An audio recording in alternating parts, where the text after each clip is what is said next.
Bienvenue dans la DF de ce 6 octobre 2017 et aujourd'hui je vais te parler d'une des meilleures séries au monde. Hier je t'ai parlé de François Rollin qui a joué dans Kaamelott, qui a interprété le rôle du roi Lot. Je t'invite vraiment à aller écouter l'épisode d'hier parce qu'il me tient beaucoup à cœur. Et donc aujourd'hui je vais te parler de la série dans laquelle François Rollin a tenu un rôle qui s'appelle Kaamelott. C'est de ça dont je veux te parler aujourd'hui. Donc la série Kaamelott a été créée par Alexandre Astier, qui est selon moi un réel génie. C'est une des personnes que j'admire le plus sur Terre, j'exagère pas.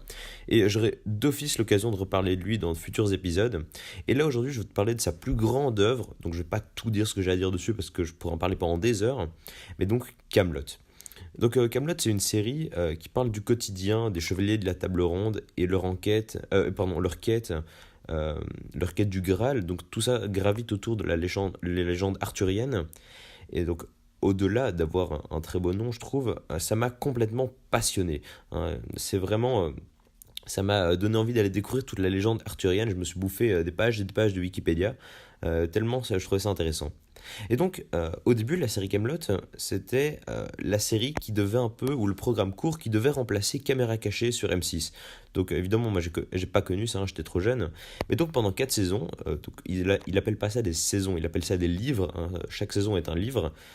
Pendant les 4 saisons, c'était un format court qui passait donc après le 20h sur M6 de environ 4 minutes. C'était plein de petites scénettes, des petites pastilles super drôles qui présentaient en fait un peu les personnages et les lieux différents qu'il y avait dans tout cet univers. Et ça construisait tout l'univers.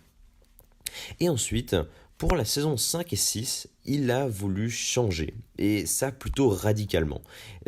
Quand d'abord les saisons 3 et 4 avaient déjà quelques épisodes qui étaient assez sombres et qui viraient déjà dans des enjeux beaucoup plus dramatiques, là, tout se chamboule à partir de la saison 5 et 6. La saison 5 et 6, c'est surtout donc à partir du début de la 5, il y a un revirement dans la série. On voit le royaume de l'ogre qui tombe en lambeaux. C'est là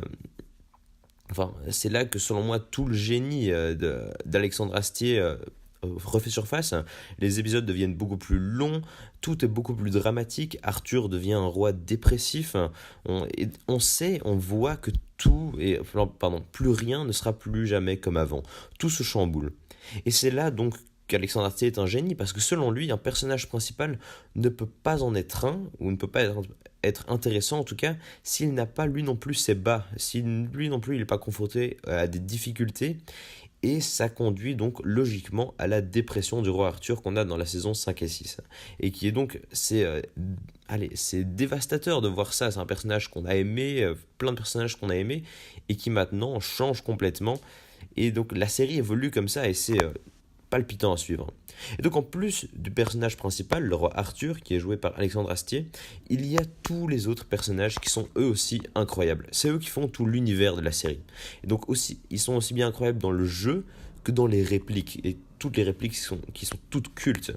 Mais en fait, les deux sont liés. Le jeu et les répliques sont liés. Alexandre Astier, quand il a composé un peu les acteurs qui voulaient être dedans, il n'a pas fait de casting. Il a pris uniquement les personnages qu'il avait déjà vu jouer sur scène ou des choses comme ça, pour les prendre dans ses rôles. Et donc, il sait exactement quel acteur il voulait, pour quel rôle.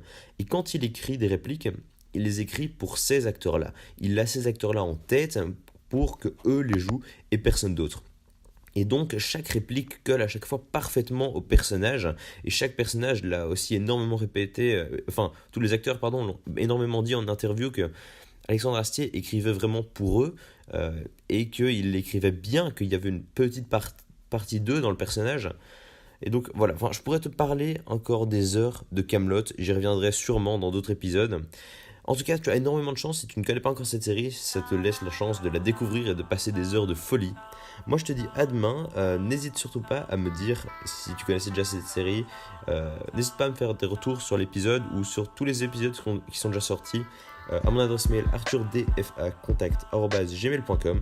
Moi je te dis à demain. Salut.